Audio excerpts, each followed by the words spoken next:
what you will with it and just roll with it and see what happens. I really was on the fence about putting at the very end, join the movement, www.thezeitgeistmovement.com.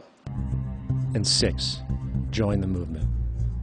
Go to thezeitgeistmovement.com and help us create the largest mass movement for social change the world has ever seen. I knew that the moment that it became something more than just a film phenomenon, that my life would likely change dramatically, which it has.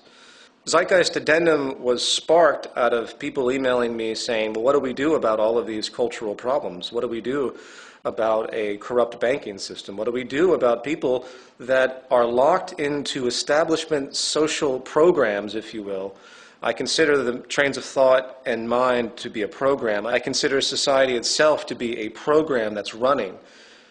And the programming locks people into a specific frame of reference. How do we deal with these issues?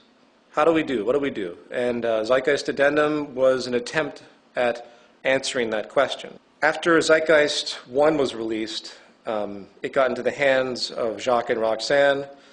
And after reading Jacques' book, which they sent me, I realized that this was really important information. I realized that even I was backwards on a lot of issues that needed to be corrected. And in order to get society in line, we have to think about the fundamental problems. This was something that I was attempting to do in part. I had a notion of, but it wasn't until I met Jacques Fresco that the lens became focused. It was like all these things that I sort of had an inkling of. Jacques' experience, life experience, what he had talked about for song, just focused me in the right direction as far as I'm concerned. So I made a whole section with him in Zeitgeist Addendum, and that's how it took off. Anyone that chooses to challenge establishment orthodoxies, traditional worldviews, not to mention the system that we live in, sets themselves up for venomous attacks. I'm well aware of this. If you look back at the history of anyone that has chosen to challenge the establishment, it's a very dark history. There are a great number of people out there that know that something is wrong, but they do not understand the source of that wrongness because they are in the box of indoctrination. Socrates. Socrates never speculated on the slavery that was existing during his time. That was normality to him. This goes with every type of political philosopher that's ever existed, whether it's Karl Marx, whether it's Plato. They're all locked into an established paradigm, and their thought processes can only go so far. And this includes probably myself. People are locked into a box. They see the box around them. They see the leaks and the holes and the cracks, and they go up to the cracks and they try to fix them. They try to patch the holes. But they don't stop to think that maybe there's something wrong with the box itself. Maybe the integrity of the box that they exist in is inherently invalid. It's inherently void. The economic system that we live in is a parasitic paradigm that is only going to lead to self-destruction. But people don't see that. So if you attack the economic system for what it actually is, everyone's feathers go up. Everyone says, well, wait a minute, this is the world we all live. We live in a profit-based, labor-for-income world, cyclical consumption. This is what we're used to. We understand we have division of classes. You know, they throw in human nature. They throw in everything that will try to make it seem like it's a part of the natural order of reality when it, in fact, is not. If I was to summarize the attacks that typically happen towards myself and the people I work with, the first one would be credentialism. Credentialism is an annotation for the priesthood of those in the know. Now, bear in mind, this is a gradient of relevance. Obviously, I'm not going to go to a doctor, if I can help it, that has absolutely no credentials in the surgery that I might need performed. They require instruction and experience to do so. But when it comes to the other side of the spectrum, when it comes to the simple analysis of information, when it comes to the analysis of history, when it comes to economics, because it is a contrived system, it has no basis in anything else in general operation. It's not based on laws of physics. It's not based on any aspect of scientific law that has any relationship to planetary operation. Then suddenly it becomes very relevant to speculate as to what these things actually mean to society.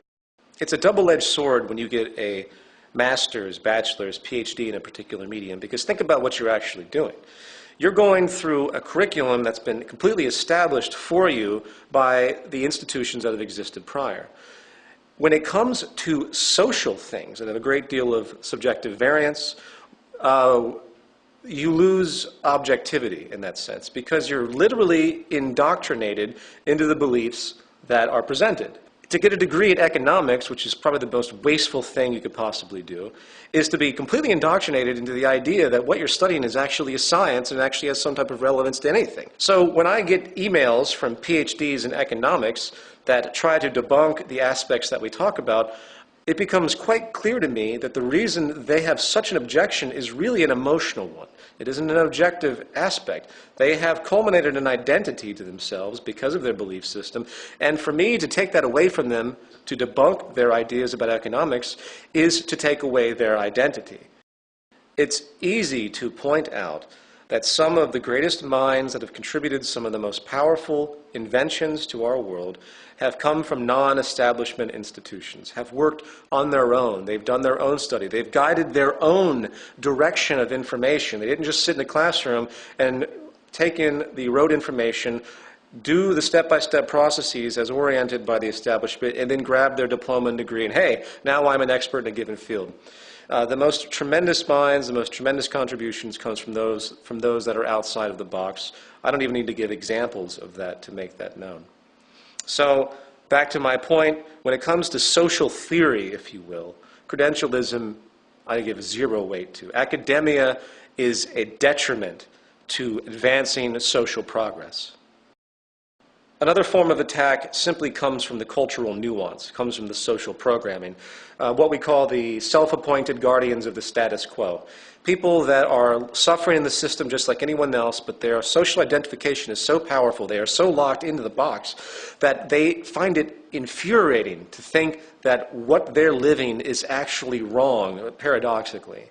I get this all the time from people.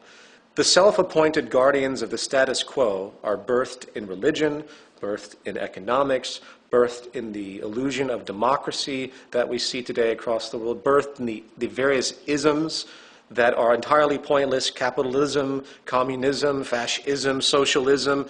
You have the priesthood of the monetary system, the capitalists, if you will. You can give it that rhetoric. I don't use that word.